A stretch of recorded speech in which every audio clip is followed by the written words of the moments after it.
magulang mo pa rin yan. Sila pa rin ang nagpalaki sa'yo at kinasangkapan ng Diyos sa'yo.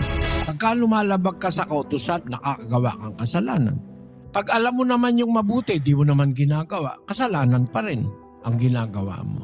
Tanong, yun bang magulang mo, mabuti ba na tulungan mo? Yung lalaki at babaeng pinagkakautangan mo ng loob na nagpalaki sa'yo, nag-aruga sa'yo, nagpuyat, nagtrabaho, etc.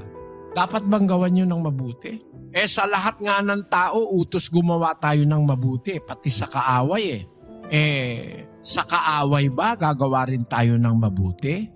Subalit ibigin ninyo ang inyong mga kaaway at gumawa kayo ng mabuti. Kung yung kaaway, pinapagawa ng mabuti, yung magulang mo pa, magulang mo yun eh.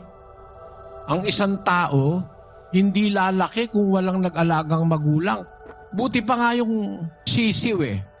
Basta't napisa yung itlog. Kahit wala nang magulang yon, mabubuhay yon. Pero tao, walang nanay, ay nako, hindi ka mabubuhay. Wala kang tatay na mag-aaruga o kaya kahit tiyuhin o tiyahin o kung sino man na umampun sa'yo, hindi ka mabubuhay. Bagong panganak na bata, hindi mabubuhay yan ng walang magpapalaki. Walang magpapadede, walang mag-aalaga, hindi mabubuhay ang tao. Kaya pag palagay mo, nanay mo, tatay mo, masama para sa'yo. Hindi mo mahal. Dapat mahalin mo. Tumanaw ka ng utang na loob.